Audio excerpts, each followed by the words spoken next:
जी अब आगे बढ़ते हैं और रुक करेंगे ग्रेटर नोएडा का, जहां से खबर मिल रही है कि बदमाशों ने यहां पर इंजीनियर से गन पॉइंट पर कार लूट ली है। बदमाशों का आतंक देखने को मिला है ग्रेटर नोएडा में। यहां पर गन पॉइंट पर बंदूक की नोक पर कार लूट ली है बदमाशों ने। इंजीनियर की कार लूट ली है।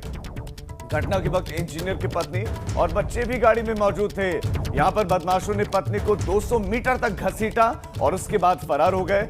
ग्रेटर नोएडा में सूरजपुर कोतवाली इलाके के मिक्स एंड गोल चक्कर के बिल्कुल नजदीक देशम हथियारबंद बदमाशों ने इंजीनियर को आतंकित कर दिया। यहां पर पुलिसिया व्यवस्था पर सवाल उठेंगे। रिहायशी इलाके हैं, रिहायशी इलाकों में इस तरह की गतिविधियां हो रही हैं। कैसे सुरक्षित महसूस करेगा आम आदमी अपने आप को जब बंदूक की नोक पर गाड़ियां छीन ली जा रही है। परिवार के साथ इस शख्स था, इस उम्मीद में लोग गाड़ी भी खरीदते हैं कि हम सुरक्षित रहेंगे, लेकिन सुरक्षित नहीं है वो। राह चलते बदमाश गाड़ियां रोक रहे हैं, गन पॉइंट पर गाड़ियां लूटी जा रही है, मारपीट हो रही है और 200 मीटर तक बताया जा रहा है कि शख्स की पत्नी को घसीटा गया। एक निशांत नाम के व्यक्ति हैं, ये सब्जी लेने के लिए आए थे और इनकी गाड़ी जो ब्रेजा थी उसमें जो है पीछे से दो लड़के आए और उसमें गाड़ी में चाबी लगी हुई थी। उसमें चाबी को ऑन करके गाड़ी को लेकर के भाग गई। क्योंकि जैसे ही सूचना प्राप्त हुई पुलिस जो है वो कुछ दूरी की थी, तुरंत मौके पर पहुंच भी गई। जब तक जो है परिवार से बात करने लगी तब तक जो है वो ये लोग निकल गए बदमाश, परंतु हमें जो है वो कुछ क्लूज इसमें मिले हैं और बहुत महत्वपूर्ण जानकारी हाथ लगी। जल्दी घटना का अनावरण किया जाएगा और इसमें एफआईआर दर्ज करा के आवश्यक कार्रवाई की जाएगी। अगली खबर भी ग्रेटर नोएडा से है, जहां के दादरी में अवैध शराब पकड़ी गई है। टीम ने अवैध शराब पकड़ी है। 10 लाख रुपए की कीमत बताई जा रही है इस अवैध शराब की। कैंटर समेत शराब बरामद हुई है और एक तस्कर को गिरफ्तार किया गया है। आगामी चुनावों के लिए शराब तस्करी की आशंका जताई जा रही है। ग्रेटर नोएडा के दादरी कोतवाली क्षेत्र के पेरीफेरल एक्सप्रेस वे पर आबकारी विभाग ने जांच के दौरान एक ट्रक से भारी मात्रा में अवैध शराब पकड़ी है। बरामद शराब की कीमत 10 लाख रुपए बताई जा रही है। पुलिस और आबकारी विभाग की ओर से ये संयुक्त कार्रवाई की गई है। बरामद शराब करीब 10 लाख रुपए की है। पुलिस ने कैंटर समेत शराब बरामद कर लिया है। ड्राइवर को गिरफ्तार कर लिया है। पकड़ी गई शराब आने वाले चुनाव में वोटरों को लुभाने के लिए तस्करी की आशंका के तहत उसकी तस्करी की जा रही थी। वाराणसी में छात्र नेता पर हमला हुआ और कासुनी में छात्र नेता राहुल को गोली मारी गई है। पैर में गोली लगी है, राहुल के अस्पताल में भर्ती करवाया गया है। एक बड़ी खबर वाराणसी से आपको दे रहे हैं। काशी विद्यापीठ का ये छात्र है राहुल और छात्र नेता बताया जा रहा है, इस पर हमला हुआ है। कहा सुनी हुई पहले और कहा सुनी में छात्र नेता राहुल को गोली मार दी गई है। पैर में राहुल की गोली लगी है। राहुल को अस्पताल में भर्ती करवाया गया है। पुलिस मामले में जांच की बात करे तो काशी विद्यापीठ का छात्र है राहुल यादव जिस पर यह हमला हुआ है। कहा सुनी के बाद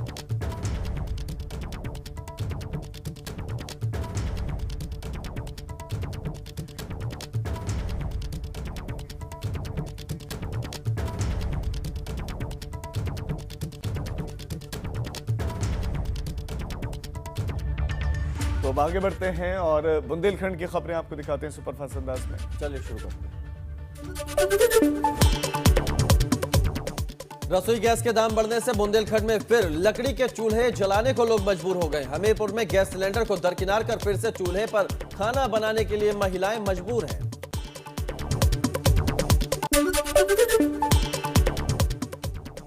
जालौन में अवैध शराब के खिलाफ पुलिस और आबकारी विभाग की टीम की बड़ी कार्रवाई देखने को मिली। पुलिस ने जेसीबी से शराब बनाने वाले उपकरण और भट्टियों को तहस नहस किया। मौके से हजारों लीटर लहन बरामद की गई जिसे नष्ट किया गया। महोबा में शिया सेंट्रल वक्फ बोर्ड के अध्यक्ष वसीम रिजवी के खिलाफ मुस्लिमों ने प्रदर्शन किया। वसीम रिजवी की ओर से हाईकोर्ट में कुरान की 26 आयतों को हटाए जाने की याचिका से नाराज होकर मोर्चा खोला और कार्रवाई की मांग की।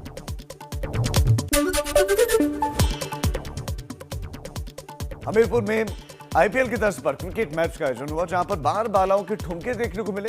बार बालाओं ने फिल्मी गानों पर खूब ठुमके लगाए।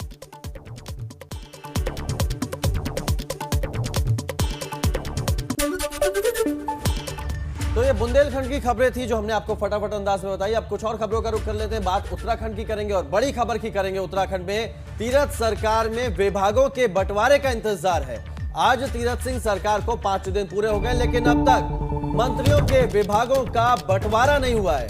आज मंत्रियों के विभागों के आवंटन होने की संभावना है। तो आज तीरथ सरकार के 5 दिन पूरे हो गए हैं, लेकिन अभी तक पोर्टफोलियो का बंटवारा नहीं हुआ है। पोर्टफोलियो के बंटवारे पर सभी की नजर टिकी हुई है। तीरथ सरकार में जो मंत्री है उनके विभागों का बंटवारा कब होगा, अभी यह सवाल बना हुआ है। हालांकि ऐसी संभावना जताई जा रही है कि आज मंत्रियों के विभागों का बंटवारा हो सकता है। 5 दिन पूरे हो गए तीरथ सरकार को, लेकिन अभी तक जो विभाग हैं मंत्रियों के वो नहीं बांटे जा सके हैं। और सवाल उठ रहा है कि किस मंत्री को कौन सा विभाग मिलेगा और कब इन विभागों का आवंटन होगा, ये बड़ा सवाल है। जी हाँ, और इस खबर पर रवि कैंतुरा हमारे संवाददाता हमारे साथ जुड़ गए हैं। रवि, 5 दिन आपको पता है कि आपकी कैबिनेट का हिस्सा कौन कौन है, और उसके बाद पोर्टफोलियो बांटने में इतना वक्त, क्या वजह लग रही है? जी देखिए राजीव, ये बिल्कुल निश्चित तौर पर ये काफ़ी हिला हवाली है, और ऐसे में जो है बहुत जल्द अब इन पदों को बांट देना चाहिए था। जो पोर्टफोलियो था वो दे देना चाहिए था, और आज 5वां दिन है और ताजपोशी भी मंत्रियों की हो चुकी है। पूरा मंत्रिमंडल तीरथ सरकार को मिल चुका है, लेकिन उसके बावजूद भी अभी तक जो है विभागों का आवंटन नहीं हुआ है। लेकिन आज लगभग ये तय माना जा रहा है कि आज शाम तक जो है ये पोर्टफोलियो तैयार कर लिए जाएंगे। लेकिन जो सबसे महत्वपूर्ण बात है, क्योंकि जिन मंत्रियों के पास जो पहले से विभाग थे वो तो उन्हें ही दिए जाने हैं, करीब करीब ये भी तय है। लेकिन बहुत महत्वपूर्ण विभाग ऐसे हैं, चाहे वित्त विभाग की बात करें, लोक निर्माण विभाग की बात करें, आबकारी की बात करें, तो ये बहुत महत्वपूर्ण विभाग है। स्वास्थ्य विभाग की बात करें, जो कि खुद पहले जो है त्रिवेंद्र सरकार के पास, त्रिवेंद्र मुख्यमंत्री के पास खुद रखे हुए थे। तो ऐसे में ये जो बहुत महत्वपूर्ण विभाग हैं, ये देखना होगा कि ये किसको दिए जाते हैं। तो ये पोर्टफोलियो बहुत जल्द जो है तैयार हो जाना चाहिए था, लेकिन आज 5वां दिन है और इसमें काफ़ी देर ज़रूर हुई है। लेकिन आज ये माना जा रहा है कि आज जो है पोर्टफोलियो दे दिया जाएगा, क्योंकि इससे पहले शनिवार और रविवार 2 दिन ऐसे थे जहाँ पर जो है अवकाश रहा है। तो आज सोमवार है और ऐसे में ये माना जा रहा है कि आज ये विभाग दे दिए जाएंगे। तो तीरथ सिंह रावत आज दूसरा दिन उनका सचिवालय में रहेगा, क्योंकि कल वो सचिवालय पहुंचे थे। तो पहले विभागों के जो कामवार है उनकी समीक्षा भी की जाएगी। तो संभवतः आज शाम तक ये पोर्टफोलियो तैयार करके सभी मंत्रियों को दे दिए जाएंगे, क्योंकि काम भी इससे काफी प्रभावित हुआ है। तो आज जब पोर्टफोलियो बांट दिए जाएंगे, उसके बाद काम भी सुचारू ढंग से तमाम विभागों का चल सकेगा। रवि, बहुत शुक्रिया आपका इस तमाम जानकारी के लिए। तो ये उम्मीद की जा रही है, इस बात की संभावना है कि आज शाम तक पोर्टफोलियो किसके पास कौन सा है ये भी क्लियर हो जाएगा। अब आगे बढ़ते हैं। प्रगतिशील समाजवादी पार्टी के राष्ट्रीय अध्यक्ष शिपाली यादव मेरठ पहुंचे। यहां पर उन्होंने बीजेपी पर निशाना साधा। साथ ही उन्होंने कहा कि सरकार बनी तो हर एक परिवार के एक बेटे को वो नौकरी देंगे। हमारी सरकार बनी तो उन्होंने कहा कि बेटे और बेटी को नौकरी दी जाएगी। इस दौरान उन्होंने कहा कि जरूरत पड़ी तो किसानों के लिए आंदोलन भी करूंगा। देखिए, मैंने तो कहा है सभी पार्टियों से, समान विचारधारा की जितनी भी पार्टियां हैं, समाजवादी भी है और भी पार्टियां हैं, सभी सेकुलर पार्टियां हैं, सब एक हों। तो कोई बात ऐसी चल रही है कि आपस में कुछ मीटिंग या कुछ इस तरह की कोई आपस में अब होना चाहिए अभी, लेकिन समय है अभी तो 1 साल शुरुआत कौन करेगा? अच्छा, चाचा बच्चे 1 साल दिखाई देंगे। मैंने तो कहा है, समाजवादी पार्टी से भी कहा है। वाराणसी का रुख करते हैं। वाराणसी में एक बुजुर्ग शख्स ने खुद के 125 साल के होने का दावा किया। स्वामी शिवानंद नाम के ये शख्स, ये इनकी फिटनेस का राज क्या है, इस रिपोर्ट में आप देखिए।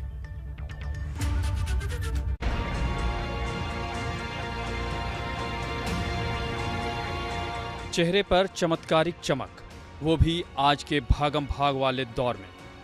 भला कौन मानेगा कि इनकी उम्र 125 साल है, लेकिन किसी के मानने ना मानने से इन्हें क्या फर्क पड़ता है, क्योंकि इनका दावा तो यही कि ये 125 साल के हो चुके हैं। आप भी गौर से देख लीजिए, जीते जागते साक्षात टीवी स्क्रीन पर आपके सामने। और इसका राज कुछ और नहीं, योग है, जिसकी बदौलत ही कोई भी रोग इनसे अब तक कोसों दूर भागता रहा है। बाबा आज भी हर दिन 3 बार योग करते हैं और खाना भी उबला हुआ खाते हैं। ये इनके दीर्घायु होने का सबसे बड़ा राज है।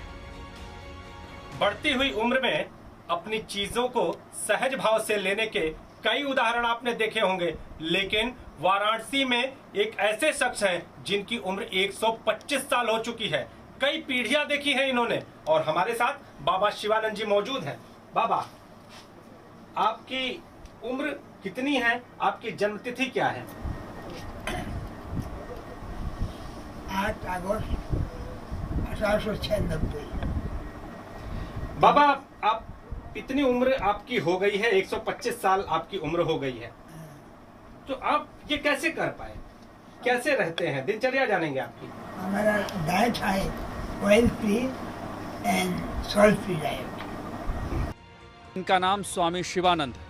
8 अगस्त 1896 को जन्मे स्वामी शिवानंद का बचपन से ही आध्यात्म की तरफ झुकाव रहा। आज ये 125 साल के हो चुके हैं और इनकी सादगी लोगों को आकर्षित भी करती है और प्रेरित भी। बाबा एक टाइम खाते हैं, बॉयल चीज़ खाते हैं और योग करते हैं। मेन इनका आसन है योग। इनका दिनचर्या है जो सिस्टमेटिक है, वो आजकल हम लोग नहीं करते हैं। योग बाबा ऐसा करते हैं कि वो हम लोग कर ही नहीं सकते हैं 2-2 मिनट का। और बाबा किसी से कुछ लेते नहीं हैं। बाबा तेज चलते भी हैं, हम लोग भी नहीं तेज चल पाते। बाबा आज की डेट में भी वेट चीज उठा लेते हैं। बहरहाल मौजूदा समय में Guinness book of world record में जापान की केन तनाका, जिनकी उम्र 118 साल है, वो सबसे उम्रदराज जीवित महिला है। लेकिन स्वामी शिवानंद के दावे को माने तो वे दुनिया के सबसे उम्रदराज शख्स हैं। ऐसे में अब ये देखना दिलचस्प होगा कि Guinness book of world record आगे क्या करता है। एबीपी गंगा के लिए वाराणसी से नीतीश पांडे की रिपोर्ट। तो बिल्कुल राजीव, स्वामी शिवानंद के चेहरे को देखकर भी ये समझ में नहीं आ सकता कि इस उम्र में भी इतनी चमक। और वाकई में अगर ये वाकई में 125 साल के अगर वो हैं तो ये योग का ही कमाल है। बिल्कुल, इसमें कोई शक नहीं, इसमें कोई शक नहीं है। और अब आगे बढ़ते हैं और अब आपको पश्चिमी उत्तर प्रदेश की खबरें सुपरफास्ट अंदाज में दिखाते हैं। चलिए शुरुआत करते हैं। गाजियाबाद के मसूरी थाना इलाके में पैसे के लेनदेन में युवक का अपहरण कर लिया गया। सचिन नाम के युवक को 4 प्रॉपर्टी डीलर गन पॉइंट पर लेकर अपनी गाड़ी में अपहरण करके ले गए। पुलिस ने पीछा कर अपहृत युवक को छुड़ाया। चारों आरोपियों को गिरफ्तार किया है। 2 पिस्टल और भारी मात्रा में कारतूस और लग्जरी गाड़ी बरामद की। बागपत में किसान के बेटे ने बीजेपी के वरिष्ठ नेताओं को लिखा खून से पत्र। कृषि कानून के खिलाफ पत्र लिखकर जताया आक्रोश। बीजेपी नेताओं से सरकार छोड़कर किसानों के साथ आने की अपील की। आगरा के थाना फतेहाबाद क्षेत्र में 10 साल की बच्ची ने खुदकुशी कर ली। बच्ची ने महज इसलिए आत्महत्या की क्योंकि उसका छोटे भाई से विवाद हो गया था। पुलिस के आला अधिकारी भी मौके पर पहुंचे और पूरे मामले की जांच पड़ताल में जुटी पुलिस। कुरान की 26 आयतों के मामले में शिया वक्फ बोर्ड के पूर्व चेयरमैन वसीम रिजवी का विरोध। सपा के पूर्व विधायक हाजी जमीरुल्लाह अपनी मर्यादा भूल गए और उन्होंने कहा कि हज के दौरान सऊदी अरब में शैतान को कंकड़ मारा जाता है। वसीम रिजवी भी शैतान है, जहां देखिए उन्हें कंकड़ मारे। मथुरा में ग्रामीणों की समस्याओं को सुनने पहुंचे भाजपा विधायक को किसान संगठनों के कार्यकर्ताओं ने गांव सोन में घुसने नहीं दिया। कार्यकर्ताओं ने राकेश टिकैत और जयंत चौधरी जिंदाबाद के नारे लगाए। भाजपा विधायक बैठक स्थल तक नहीं पहुंचे। ग्रामीणों की समस्या बिना सुने बैरंग लौट गए। फिरोजाबाद में अंतर जनपदीय गैंग के 4 लुटेरों को पुलिस ने गिरफ्तार किया है। चोरों ने एक किसान के साथ लूट की वारदात को अंजाम दिया था। बदमाशों के पास से तमंचे, कारतूस, रुपए, मोटरसाइकिल बरामद की गई। शामली में अवैध तमंचे के साथ युवक की तस्वीर वायरल हुई है। 2 तमंचे के साथ फेसबुक पर अपलोड की गई फोटो, तस्वीर अपलोड कर पुलिस को चुनौती दी थी। थाना भवन इलाके का यह मामला है। रामपुर के टांडा थाना इलाके में प्रेमी के घर पर पहुंचकर प्रेमिका ने खुदकुशी की। प्रेमी से निकाह करना चाहती थी ये प्रेमिका और प्रेमी और उसके भाई पर मृतका से बलात्कार करने का भी आरोप है। प्रेमी के घर पर पहुंचकर प्रेमिका ने जहर खाया। अस्पताल में इलाज के दौरान मौत हुई। जी हम आगे बढ़ते हैं और अब आपको उत्तराखंड की खबरें दिखाते हैं सुपरफास्ट अंदाज में। हरिद्वार में नेत्र कुंभ 2021 का उद्घाटन मुख्यमंत्री तीरथ सिंह रावत ने कर दिया है। ये निःशुल्क नेत्र कुंभ 27 अप्रैल तक चलेगा। महाकुंभ में लगने वाले नेत्र कुंभ में करीब 50,000 लोगों के नेत्र परीक्षण कर उनको चश्मा दिए जाने का लक्ष्य रखा गया है। उत्तराखंड के मुख्यमंत्री तीरथ सिंह रावत कुंभ मेले को लेकर बेहद गंभीर नजर आ रहे हैं। हरिद्वार महाकुंभ मेले का पूर्ण स्वरूप और दिव्य भव्य कुंभ आयोजित कराने की बात उन्होंने कही है। उधर पूर्व पीसीसी चीफ किशोर उपाध्याय ने भाजपा पर जमकर निशाना साधा। उन्होंने कहा कि भाजपा की प्रवृत्ति रही है सिर्फ मुखौटा बदलने की। भाजपा 2022 चुनाव को लेकर घबरा गई है, इसलिए यह सब हो रहा है। पिथौरागढ़ में सरकारी अस्पताल में सुविधाओं के नाम पर खिलवाड़ किया जा रहा है। लोगों को इलाज तो दूर, डॉक्टर तक नहीं मिल रहे हैं। जिले में 52 डॉक्टर के पद खाली हैं। महंगाई और रोजगार के मुद्दे पर कांग्रेस ने जन आक्रोश रैली निकाली। रैली में कांग्रेस के कई बड़े नेता शामिल हुए। कांग्रेस ने कहा कि महंगाई और रोजगार को लेकर जनता में आक्रोश बना हुआ है।